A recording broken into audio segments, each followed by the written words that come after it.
Thank you, Cheryl. I think something else we're all slowly becoming cognizant of is the fact that the theme of the day has to do with recipes and the speech has to do with heart attacks. So, those of you who just thought your favorite recipe involves about 2 pounds of butter, which I know mine does, That's good. something to keep in mind and a very good way to pull the theme together.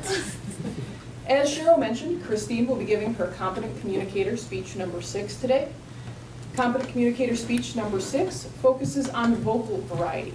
So some of the main goals for Christine today will be to work on her balance, her volume, her pitch, and her rate during the entirety of her speech, use pauses to enhance her message where applicable, and to use her voice to reflect meaning and interest to the overall message she is trying to communicate.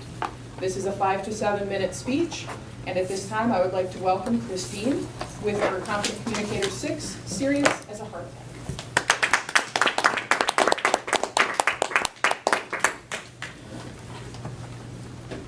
Good morning.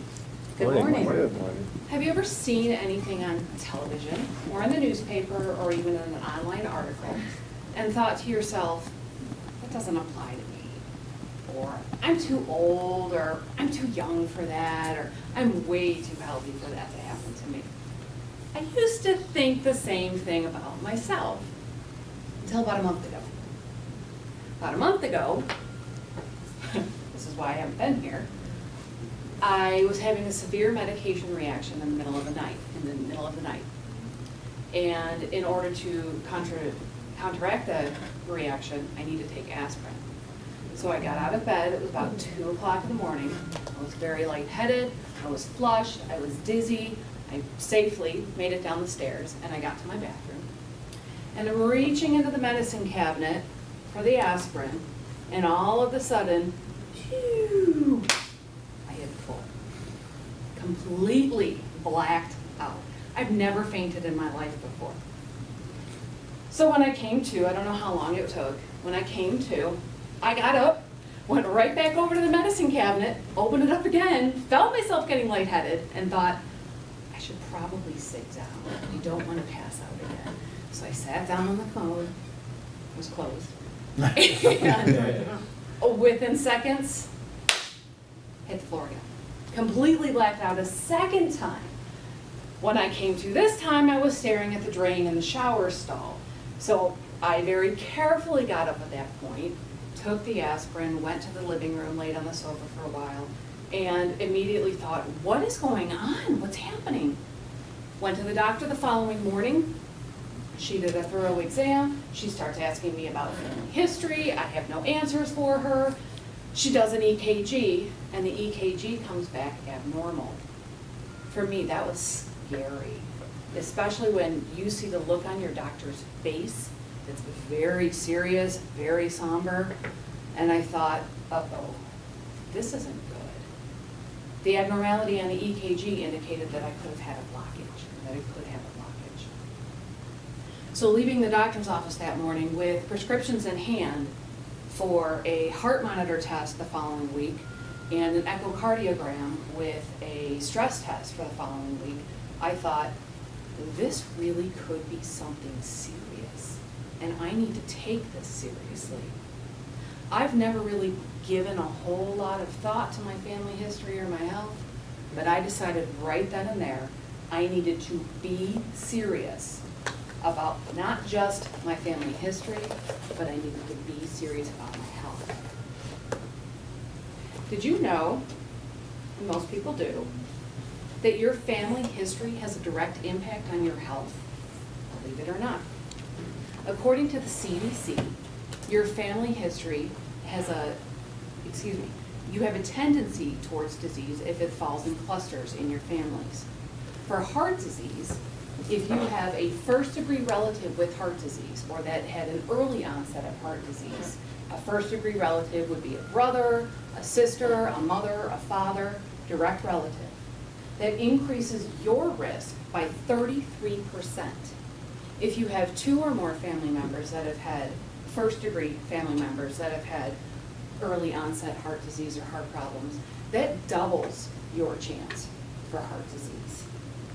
If you have a second-degree family member who's had heart disease, that also influences your risk, although exact numbers at this time aren't known. In my family, my father developed heart disease when he was 55 years old, and it contributed toward his death at 57. On my mother's side of the family, I have 2 uncles and 2 aunts who have had heart disease throughout their entire adult lives, and one of them recently passed away as an indirect result of the heart disease.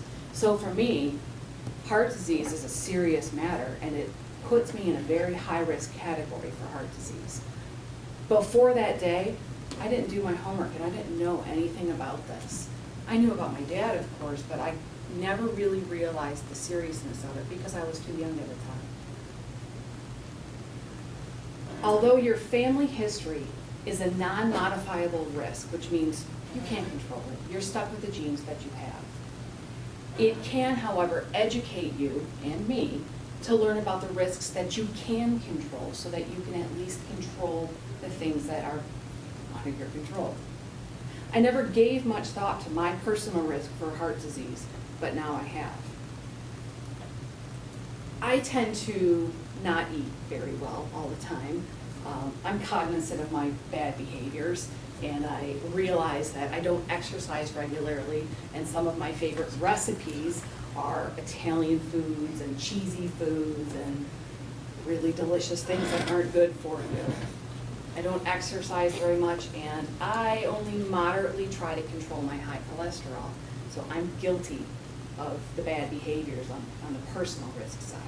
However, now that I've done a little bit more research into this, I've found that I can control my risk, and so can you, by trying to monitor your high blood pressure if you have it, which I don't believe, high cholesterol if you have it, by managing diabetes if you have it, by managing your weight and your body size and shape, by being more active, exercising regularly, and by managing the amount of alcohol that you drink and not smoking.